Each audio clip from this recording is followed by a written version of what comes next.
لم تصدق هذه العوائل التي فرت من القرى المحيطة بقضاء الشرقاط إنها وصلت إلى بر الأمان أخيرا بعد إنقاذها من قبل القوات العراقية داخل صحراء ووديان ملتهبة الأجواء، وبعد سير على الأقدام ل3 أيام متتالية لم تتذوق خلالها إلا القليل من الطعام والماء.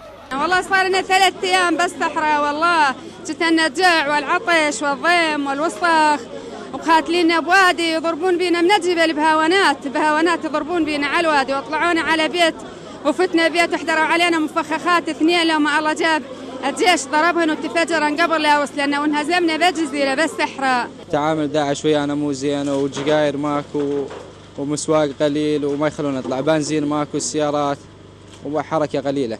والله وضعنا أقشر، لولاكم ما أقشر، والله طحنا بالقاع، والله يبقى من اللوع والعطش. استخدمهم دروع بشرية، استخدمهم لإقاية المفخخات، ضربهم أغلبها هاونات، ولكن والحمد لله وفي فضل الله وفضل هؤلاء الرجال استطعنا إخراجهم في سلم وسلام، ونعم أكو جرحى ولكن خفيفة الحمد لله.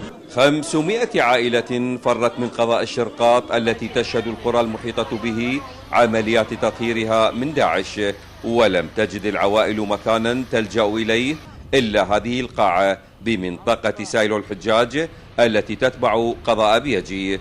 الفارون من قبضة داعش نجوا من الموت بأعجوبة بعد اختبائهم في الوديان وهم يتعرضون إلى قصف الهاونات.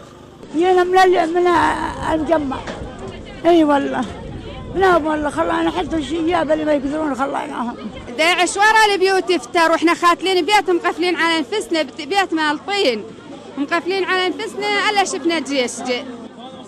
ماي مالح وخبز نخبز، عندنا طحينات نخبز وناكل، ما نستجر نطلع من البيت، لا يجون ياخذونا وياخذون ولدنا.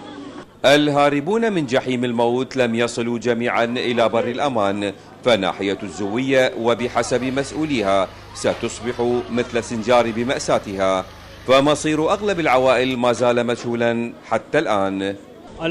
ناحية الزوية هي كلها مهجرة، هي خارج حدود الزوية، قامت عصابات داعش الإرهابية بتهجيرها إلى المناطق المجاورة. الآن هم توزعون بين الشعاب والجبال بين القرى المجاورة لناحية الزوية، وللأسف الشديد لم نلاحظ أي اهتمام من الحكومة المركزية أو الحكومة المحلية بهذا الجانب. نحن الآن سنجار ثانية، عوائلنا في الجبال، عوائلنا في الوديان، ولا نعلم ماذا يحدث غدا. هادي العنبقي، الحرة.